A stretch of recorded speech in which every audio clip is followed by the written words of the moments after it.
하나님 말씀 욥기서 6장 21절부터 23절까지 보겠습니다. 21절서부터 23절, 욥기서 6장 21절부터 23절.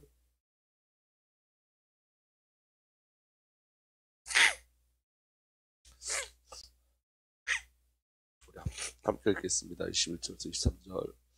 이제 너희는 아무것도 아니로구나. 너희가 두려운 일을 본즉 겁내는구나. 내가 언제 너에게 무엇을 달라 말했더냐. 나를 위하여 너희 재물을 선물로 달라 하더냐.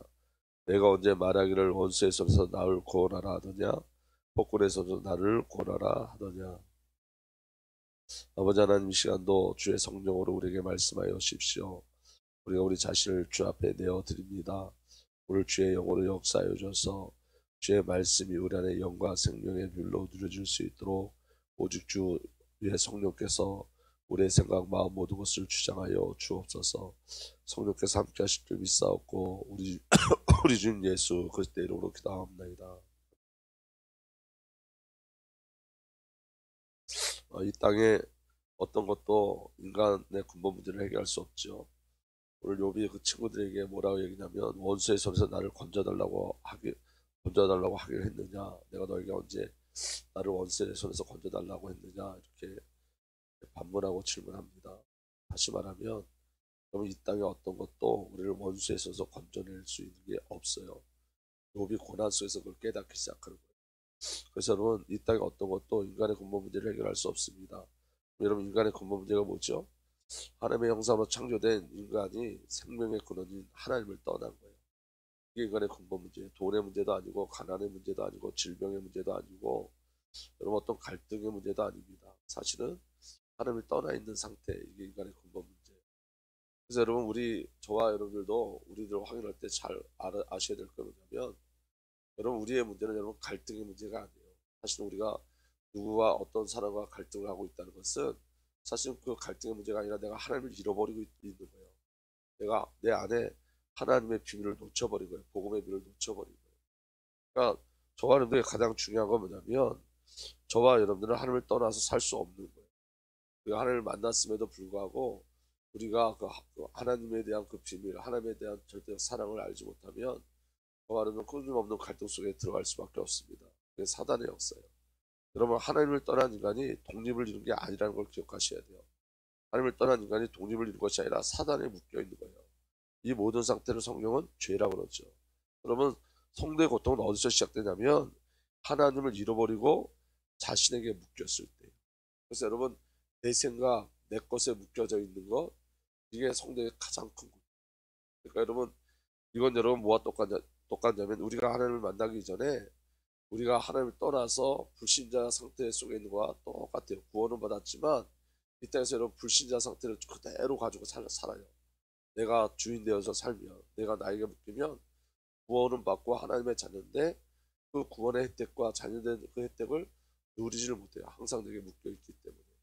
여러분, 우리 안에 어떤 여러 가지 사건들이 일어날 때 가장 먼저 저와 여러분들에게 확인돼야 될 게 뭐냐면 나와 하나님과의 관계.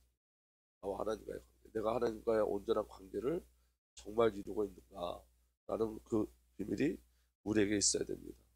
자, 여러분, 세상에 속지 마세요. 첫 번째, 세상에 속지 마셔야 돼요. 세상을 목적하지 말고 세상을 의지하지 않는 은혜가 일어나길 바랍니다.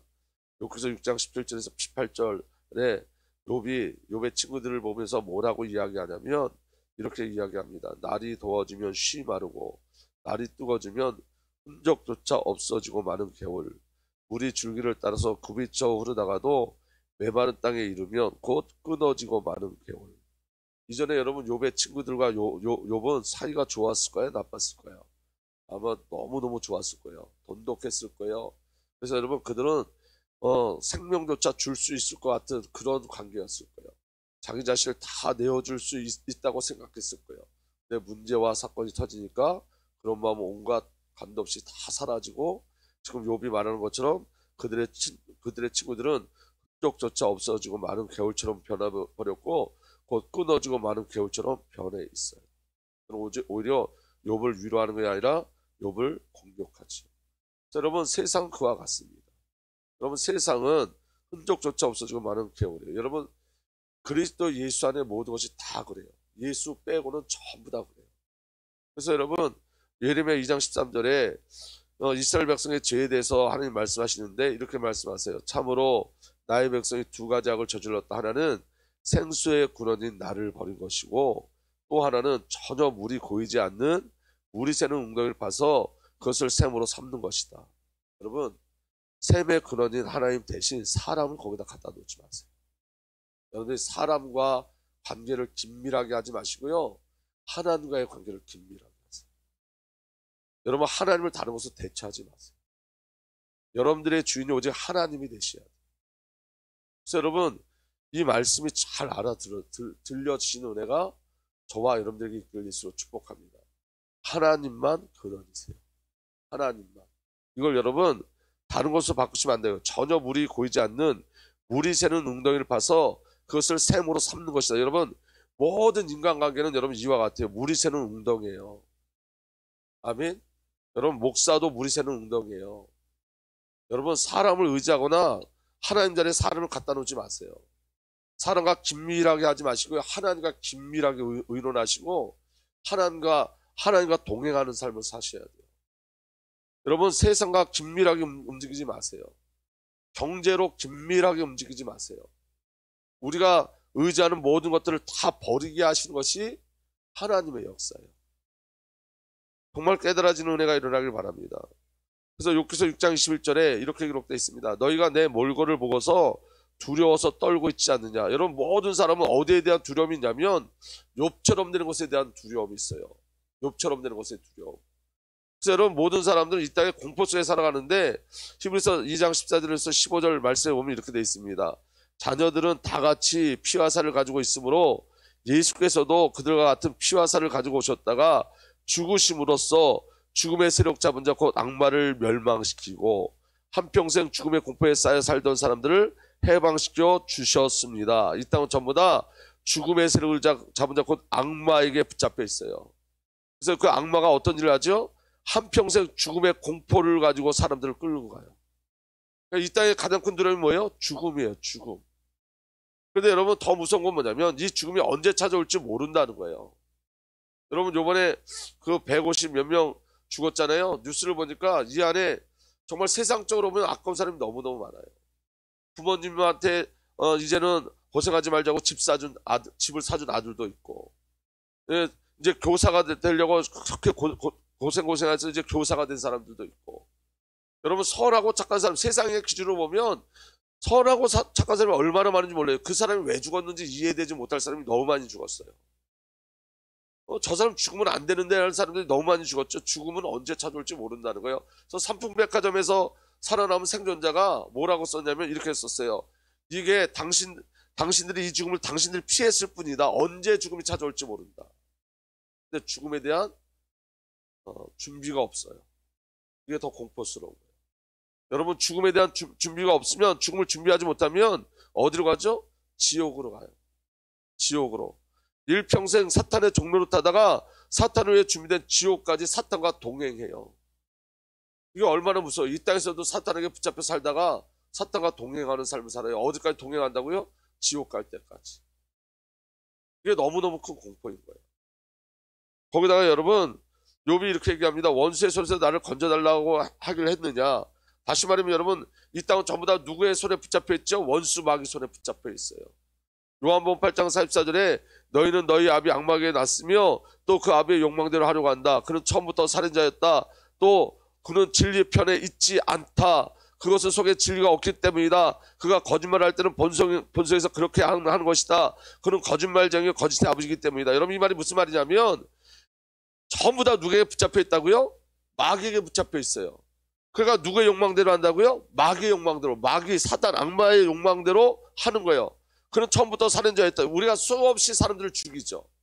난도질하죠. 근데 여러분, 이게 누구로부터 온 거라고요? 사탄, 마귀로부터 온 거라고요. 또 그는 진리편에 있지 않다. 그것은 그 속에 진리가 없기 때문이다. 그 거짓말할 때는 본성에서 그렇게 하는 것이다. 우리가 거짓말하죠. 그 거짓말이 누구로부터 시작된 거라고요? 마귀로부터, 사단으로부터 시작되어진 거예요. 그는 거짓말쟁이가 거짓의 아비이기 때문이다. 여기서 빠져나올 자가 없는 거예요. 이해가 되십니까? 그러니까 여러분 잘 들어보세요. 우리 교회에 하나님 지금 회복시키고 싶은 건 뭐냐면 하나님의 마음을 채우라는 자, 그리스도의 마음을 채우라는 자, 다시 말하면 하나님의 사랑을 아는 자, 그리스도의 사랑을 아는 자, 그리스도의 사랑으로 사랑하는 자들을 세우길 원하세요. 왜냐하면 반대로 그렇게 하길 원한다는 건 우리의 마음이 아직도 미움과 갈등이 수두룩 빽빽하게 있다는 거예요. 근데 그 미움과 갈등이 어디서부터 시작된다는 걸 아셔야 돼요. 그건 하나님의 마음이 아니거든요. 우리가 하나님 만났음에도 불구하고 우리의 생각과 마음이 누구를 통해서 조종되고 있다는 거예요? 사단 마귀로. 근데 여러분 여기에 놀램이 없거든요. 내가 어떤 갈등이 일어나면 거기에 대해 놀래야 되는데, 이게 사단이 갖다 주는 마음이면 놀래야 되는데 그 놀램이 없어요. 거기에 대한 무서움이 없어요. 그냥 지나가 버려요. 그게 사단의 본성인 줄 몰라요. 하나님의 본성은 사랑이에요. 사랑. 그것도 조건 없는 사랑이에요. 근데 우리는 이렇게 한단 말이에요. 우리가 예수 안에 있다면서 우리 안에 어떤 판단 기준이 있어서 이것 때문에 안 되고 저것 때문에 안 되고, 내가 기준이 돼서 나는 되는데 너는 왜 안 되냐. 굉장히 무서운 건데, 여러분 원수 마귀에게 생각과 마음을 빼앗겨서는 안 돼요. 그리고 여러분 이렇게 얘기하고 있어요. 욥기서 6장 23절 하반절에 폭군의 세력부터 나를 속례해달라고 부탁하기로 했느냐. 여러분 이 땅은 폭군의 세력 안에 있어요. 맞습니까? 사단의 폭력 가운데 있는 거예요. 이번에도 여러분 이 무서운 참사가 누구의 폭력이에요? 사탄의 폭력이. 더 무서운 건 뭐냐면 기독교인들이 이게 얼마나 무서운 건지 모른다는 거예요. 여러분 귀신 옷을 입고 여러분 귀신으로 분장하고 수십만이 그렇게 거리를 활보하는데 이게 얼마나 하는 큰 죄예요. 이게 얼마나 무서운 사건이에요. 여러분 나는 사단이다, 나는 귀신이다 이러고 다니는 거예요. 그렇게 여러분 수십만 명이, 아니 전국에 수백만 명이 여러분 그 유치원에서 유아원까지 그게 일어나가지고 기독교인들도 거기에 다 동참하고 그렇게 가는데 무서움이 없어요. 하나님을 향한 두려움이 없어요. 소돔과 고모라의 심판이 임할 거라는 생각조차 하지 못해요. 이건 옛날에는 여러분 사단이 숨어서 역사했거든요. 자기의 정체를 드러내지 않고 숨어서 역사했어. 지금 여러분 사단이 이제 기독교가 힘이 없으니까 드러낸단 말이에요. 옛날엔 동성애를 숨어서 했어요. 드러내지 않았어요. 근데 여러분 기독교가 영적인 힘을 잃어버리고 진리에 대한 힘을 놓쳐버리니까 사단이 눈에 보이게 역사해요. 그래도 힘이 없어요. 여러분 미국의 사탄 교주가 나와서 그 교주가 큰 회사를 운영하고 있는데, 그런데 그 사회자가 물어봤어요. 당신이 사탄을 섬기는 사람이라고 이야기하면 기독교인들이 당신이 만드는 물건을 사지 않겠느냐. 그랬더니 뭐라 하냐면 기독교인들은 그런 힘이 없어요. 거기에 영적인 눈이 없어요. 그래서 내가 이렇게 밝혀도 기독교인들은 거기에 대한 아무런 꺼리낌 없이 사탄을 숭배하기 위해서 만드는 것을 산다는 거예요. 사탄이 만들어 놓은 것을 산다는 거예요. 그러니까 보니까 여러분 저한테도 여러분 그런 영적인 무지가 있어요. 예를 들면 여러분 문선명이 통일교잖아요. 사탄을 위한 그룹이잖아요. 근데 제가 매커를 굉장히 좋아했거든요. 마시지 말아야 돼요. 여러분 기름도 여러분 S로 시작하는 게 뭐죠? 그게 여러분 이슬람권을 확장을 해서 나온 기름이에요. 근데 우리가 그 싸면 사지요. 우리는 여러분 내게 만든 거면 사탄이 만들어 놓은 거 그냥 사용해요. 무슨 말씀인지 이해가 되세요? 그 S자로 시작되는 거 뭐 있잖아요. S자. 그게 여러분 이스라엘 확장을 위해서 만든 정유회사예요. 그래서 제일 싸요. 기름값이. 근데 기름값이 제일 싸니까 그거 써요. S-오일. 맞아요. 그러니까 여러분 우리가 이거 얼마나 영적으로 무지한 거예요. 사단이 드러내도, 사단이 역사해도 우리는 여러분 거기에 끌려가요. 거기에 대적하지 않아요. 얼마나 영적인 무지예요. 드러내요. 여러분 수십만 수백만이. 여러분 유치원에서 기독교인들이 자기 자녀를 유치원에 보내는데 거기서 유치원에서 그런 일을 하는 거에 대해서 항의하는 부모가 없어. 우리 아이는 예수를 믿는 사람입니다. 그러니까 이런 거 우리 아이한테 시키지 마세요. 항의하는 사람이 없어. 그날 여러분 나는 그래서 거기 유치원 안 보내. 그날은 내가 어린이집 안 보내. 이런 분들이 있어야 돼요. 아멘. 적어도 난 보내지 않겠다. 그날만큼은. 그러니까 여러분 지금은 사단의 폭력 가운데 있단 말이에요. 에베소 2장 1절에서 3절 보면 여러분도 전에는 죄와 잘못을 저질러 죽었던 사람들입니다.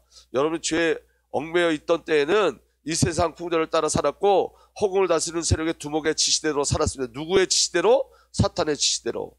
죄에 얽매여 있기 때문에 오늘 하나님을 거역하는 자들을 조종하는 악령의 지시대로, 하나님을 거역하는 자들을 조종하는 악령의 지시대로, 사단의 지시대로 살았습니다. 실상 우리도 다 그들과 같아서 전에는 본능적인 욕망, 생존의 욕망을 따라 사는 거예요. 생존의 욕망.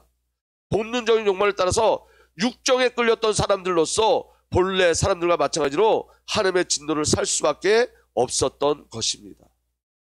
여기서 우리 모습을 발견하시면 승리예요. 사단에게 속으면 안 돼요, 여러분. 여러분, 내 속에 숨은 욕망이 사탄의 지시예요. 그 욕망을 쫓아 살아가는 것, 생존을 위해서 살아가는 것, 이게 사단의 역사예요. 그런데 여러분, 욥에게 하나님이 왜 이 고통을 허락하시냐면 고통을 통해 깨닫는 게 있어요. 이 고통 속에서. 그게 뭐냐면 이 땅에 어떤 것도 나를 구원할 수 있는 것이 없다는 거예요. 이 땅에 어떤 것도 나를 구원할 수 있는 것이 없다. 그래서 여러분, 욥기서 6장 20절에 내가 너희더러 이것을 내놓아라 저것을 내놓아라 한 적이 있느냐, 너의 재산을 떼어서라도 내 목숨을 살려달라고 말한 적이 있느냐, 이 말은 너희에게 그런 실력이 없음을 내가 이제 알았다. 너에게 그런 실력이 없음을 내가 이제 알았다. 친구를 위하여 자기 자신을 내어줄 자가 없어요. 이전에 여러분 욥이 부유했을 때는 생명조차 줄 것 같은 그 친구들이 지금 욥을 비판하죠. 이게 여러분 세상이에요. 세상은 여러분을 도울 수가 없습니다. 사람은 여러분을 도울 수가 없습니다. 그래서 여러분, 이 고난 속에서 하나님 우리에게 깨닫게 하신 게 뭐냐면 오직 예수예요. 여러분, 예수님이 제자들이 변화산에 갔을 때 엘리야도 사라지고 모세도 사라지고 오직 예수밖에는 아무도 없었다. 예수에는 없어요. 오직 예수에는 아무것도 없어요. 그래서 여러분, 요한복음 15장 5절에 이렇게 되어 있습니다. 나는 포도나무여 너희는 가지이다. 사람이 내 안에 머물고 있고 내가 그 안에 머물러 있으면 그는 많은 열매를 맺는다. 열매를 맺는 방법은 여러분 노력과 있음이 아니라 머물러 있는 거예요. 내가 그리스도 예수 안에, 그리스도가 내 안에. 근데 여러분 그 다음에 뭐라 그랬죠? 너희는 나를 떠나서는 아무것도 할 수 없다. 성도의 실력은 예수 안에 머물러 있는 게 실력이에요. 아멘. 노력하고 열심히 하는 것 아니에요, 여러분. 머물러 있는 거예요. 그리스도 예수 안에 머물러 있는 거예요. 그리고 여러분 오직 성령의 비밀을 깨닫게 하세요. 성령이 아니면 안 돼요. 예수께서 사도들과 함께 잡수실 때 그들에게 이렇게 분부하셨습니다. 너희는 예루살렘을 떠나지 말고 너에게서 들은 아버지의 약속을 기다리라. 요한은 물로 세례를 주었으나 너희는 여러 날이 되지 않아서 성령으로 세례를 받을 것이다. 예수님이 부활하시면서 모든 민족으로 가라, 만민에게 가라 말씀하셨잖아요. 그런데 전제가 있어요. 성령이 임하시면 가야 돼요. 성령이 임하시면. 그래서 오직 성령이 너에게 임하시면, 성령이 너에게 내리시면 너희는 능력을 받고 예루살렘과 온 유대와 사마리아에서 그리고 마침내 땅끝까지 이르러 내 증인이 될 것이다. 성령이 아니면 가도 되지 않는다는 거예요. 모든 민족 땅끝으로 가라고 말씀하셨는데 무엇이 임할 때 가라고요? 성령이 임하실 때. 성령이 임해야 가능한 거예요. 성령으로만 가는 거예요. 그런데 여러분, 이 제자들과 여러분 110명의 성도들이 정말로 기도하기 시작했어요. 왜 기도하기 시작했을까요? 그들 깨달았어요. 우리의 열심으로 불가능한 거구나. 내 진실을 내가 지켜낼 수 없는 거구나. 성령이 아니면 불가능한 거구나. 그래서 여러분은 성령을 여러분 갈망하고 구하셔야 돼요. 그리고 여러분 오직 은혜예요. 오직 은혜. 여러분 이 말이 너무너무 중요한데 한번 잘 들어보세요. 여러분, 무에서 시작된 하나님의 절대적 사랑이 은혜예요. 무에서. 우리가 근거되지 않아요. 그리고 여러분, 무에서 시작된 것이 하나님의 창조적 사랑이에요. 무에서. 창조는 무에서 일어나는 거예요. 아멘. 그래서 여러분, 우리가 어떤 때 이런 생각을 해요. 내가 하나님의 은혜를 구할 자격이 있나? 자격이 없으니까 은혜를 구하는 거예요. 그럼 은혜가 아니잖아요. 자격을 가지고 구하면 은혜가 아니잖아요. 자격이 없기 때문에 은혜를 구하는 거예요. 그냥 늘 거기에 속아요. 우리의 모습에 근거되지 않는 게 신앙이에요. 내가 근거되지 않는 게 믿음이에요. 여러분, 내가 오늘 아침까지 여기 새벽에 나오기까지 내 속에 죄로 가득했어요. 그래서 은혜가 필요한 거예요. 그래서 오늘 은혜를 구해야 돼요. 내가 오늘 이 자리에 나올 때까지 내 자신으로 가득 채워져 있었어요. 그래서 은혜가 필요한 거예요. 그래서 은혜를 구하는 거예요. 만약에 실력이 있으면 은혜를 구할 필요가 없죠. 능력이 있으면 창조의 역사를 구하지 않죠. 능력이 없기 때문에 창조를 구하는 거예요. 내게 능력이 없기 때문에 창조 역사를 구하는 거예요. 여러분. 은혜는 우리를 근거로 하지 않아요. 믿어지는 은혜가 일어나길 예수로 축복합니다. 그래서 로마서 5장 17절에 이렇게 기록됐습니다. 아담 한 사람의 범죄 때문에 그 한 사람으로 말미암아 죽음이 왕노릇하게 되었다면 넘치는 은혜와 의의 선물을 받는 사람들은 예수 그리스도 한 분으로 말미암아 생명 안에서 왕노릇하게 되리라는 것은 더욱더 확실합니다. 여러분, 우리는 이전에 아담으로 인해서 죽음이 우리 안에서 왕노릇했어요. 근데 은혜가 뭐냐면 그 죽음이 왕노릇하는 것을 깨트리고 들어온 게 은혜예요. 아멘? 그 예수님의 사랑이 깨트리고 그 죽음의 왕노릇하는 것을 죽음을 깨트리고 들어오신 거예요. 그게 은혜예요. 그래서 예수 그리스도로 말미암아 우리를 생명 안에서 왕노릇하게 하시는 거예요. 로마서 11장 5절에서 6절에 이렇게 돼 있어요. 이와 같이 지금 이 시기에도 은혜로 택하심을 입은 사람들이 남아 있습니다. 뭘로 택하심을 받았다고요? 은혜로, 자격이 아니에요. 은혜로 택하심을 받았어요. 은혜로 된 것이면 행위에 근거한 것이 아닙니다. 은혜로 된 것은 행위가 아니라는 거예요. 우리의 어떤 내가 잘하고 못한 것이 근거되지 않는다는 거예요. 그럼 은혜가 아니라는 거예요. 그러니까 저 같은 자도 목사가 될 수 있는 거예요. 은혜이기 때문에.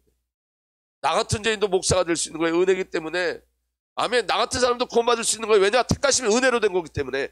행위가 아니라 은혜로 택하심을 받았기 때문에. 아멘. 은혜가 뭐라고요? 죄인 된 나를 건져내신 거예요. 그게 은혜예요. 자격이 돼서 건져낸 게 아니에요. 은혜는 여러분 자격이 되지 않아서 주어진 게 은혜라고요.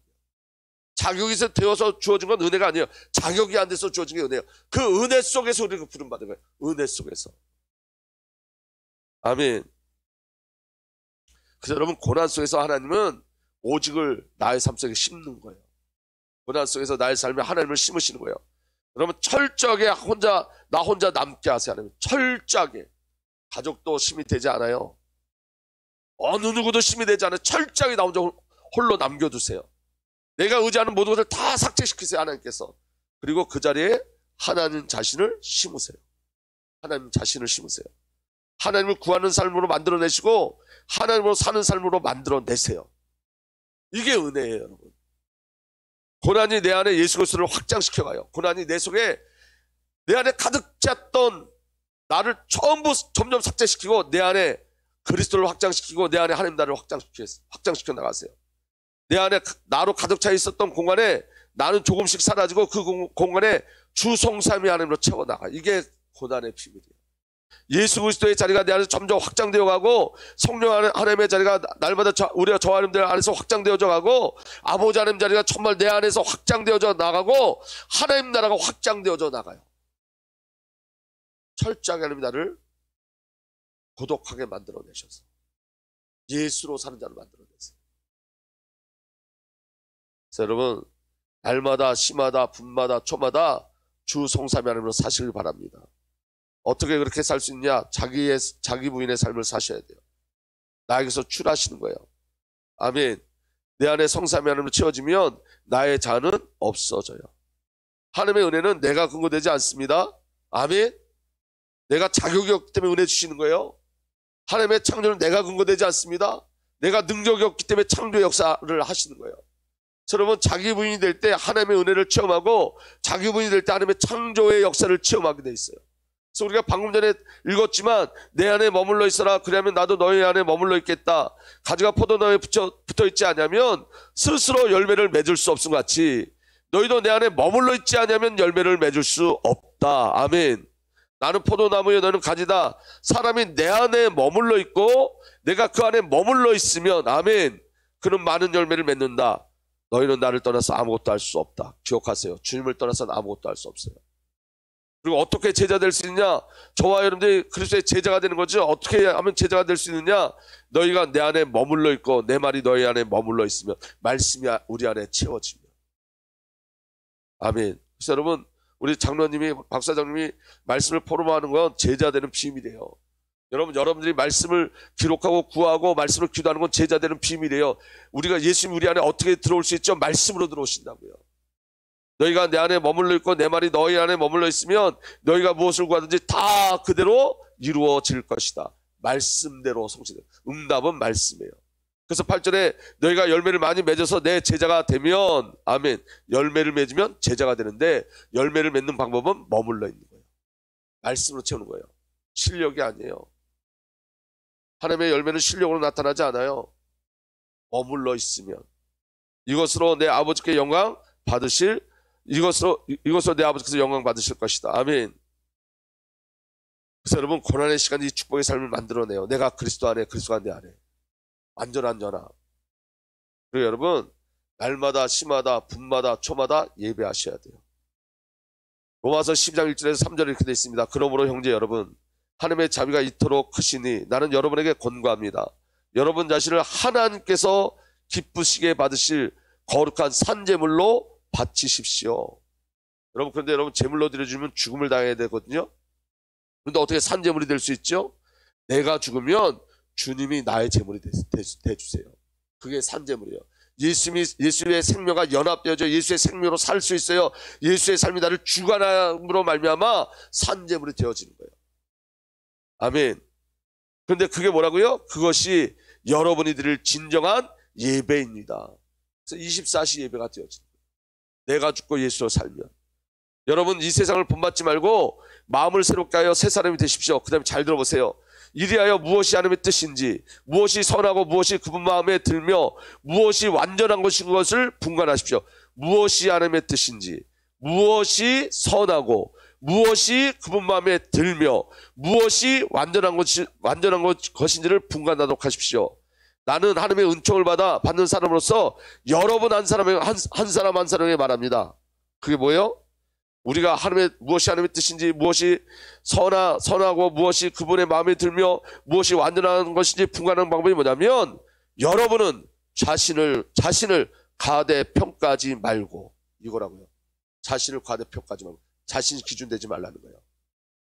자신을 심판의 자리에 올려놓지 말라는 거예요. 자신이 주인 되지 말라는 거예요.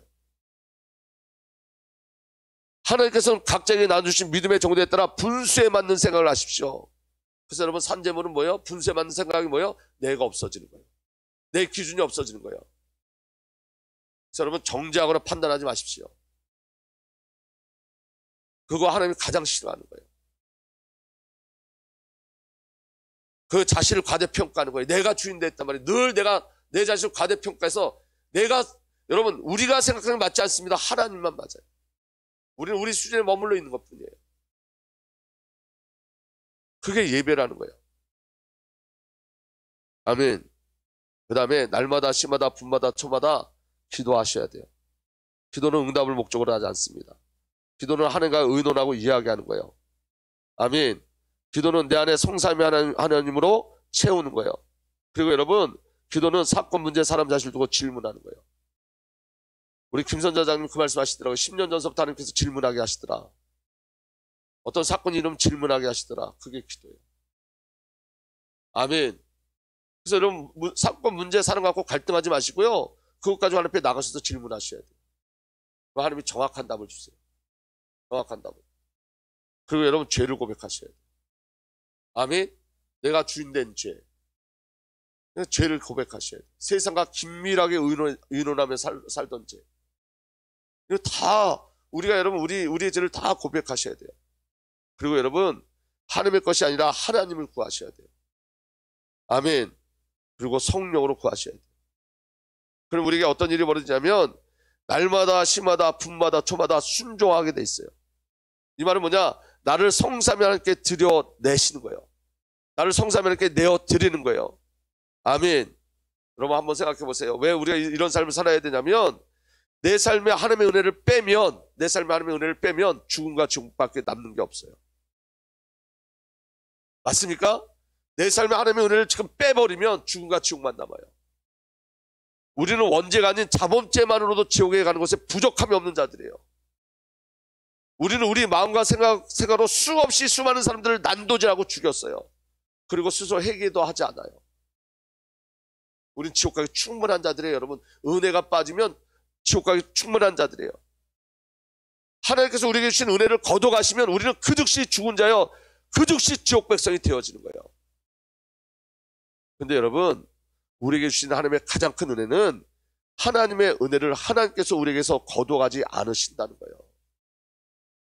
우리가 아무리 잘못을 해도 하나님이 우리에게 주신 은혜를 거둬가지 않으신다는 거예요. 그래서 회개해야 돼요. 이 은혜로 인해서. 걷어가면 죽음이고 걷어가면 축복백성인데 안 걷어가신다고요. 절대로 안 걷어가신다고요. 그래서 회개해야 돼요. 그래서 여러분, 성도에게 반드시 일어날 은혜의 사건이 뭐냐, 성도가 반드시 받아야 될 응답이 뭐냐면 스가랴 12장 10절에서 11절, 내가 다윗 지방과 예루살렘에 사는 사람들에게 은혜를 구하는 영과 용서를 비는 영을 부어주겠다. 은혜를 구하고 용서를 비는 거예요. 하나님 앞에. 그러면 그들은 나 곧 그들이 찔러 죽인 그를 바라보고서 외아들을 읽고 슬피 울듯이 슬피 울며 맏아들을 읽고 슬퍼하듯이 슬퍼할 것이다. 진정한 회개의 역사 일어난다고요. 아멘. 아버지의 마음에 아버지의 애통함이 우리에게 온다고요. 예를 들면 내가 죄를 질 때 우리 아버지 하나님은 얼마나 애통하는지 몰라요. 그래서 자기 아들을 내어주셨어요. 외아들을 읽고 슬피 울듯이 슬피 울며 맏아들을 읽고 슬피 울듯이 슬퍼하는 아버지 마음이 내게 오기 시작해요. 아버지의 애통함이. 그날이 오면 예루살렘이 슬프게 올 것이다. 무기또 벌판 하다드 림몬에서 슬퍼한 것처럼 기막히게 올 것이다. 이 말은 뭐냐면 이스라엘에 정말 하나님 편에 서 있었던 왕이 있었어요. 요시야 왕이에요. 예수 그리스도를 예표하는 그 요시야 왕이 무기또 벌판에서 죽음을 당했어요. 마지막에 왜 그렇게 죽음을 당했냐면 하나님의 말씀을 거역해서, 그렇게 하나님 옆에 섰던 자도 하나님 옆에 거역함으로 말이에요. 근데 여러분, 이 요시야는 누굴 예표한다고요? 예수 그리스도예요. 그래서 여러분, 역대하 35장 25절에 이렇게 돼 있어요.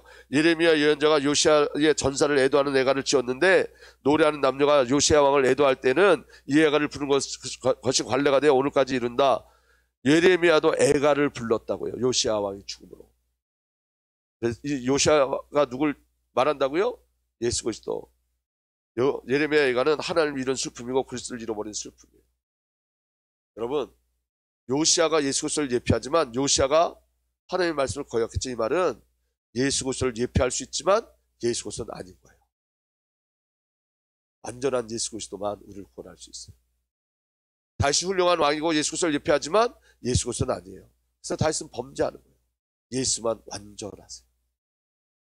그 완전한 예수가 저와 여러분들 안에 계신 줄 믿으시길 바랍니다. 그래서 그분 안에 머물러 있는 것으로 가시면 돼요. 세상을 의지하지 마시고 그분 안에 머물러 있는 것으로, 내가 그분 안에 있고 그분이 내 안에 있는 것으로, 그럼 열매도 맺고 제자가 되는 축복을 주릴 줄 믿습니다. 아버지 하나님, 오늘도 주의 성령으로 역사하여 주시니 감사합니다. 주의 말씀이 우리 안에 그대로 성취되고 누려지게 하여 주시고 주의 마음을 품는 은혜를 우리에게 허락하여 주옵소서. 우리 주님 예수 그리스도의 이름으로 기도하옵나이다.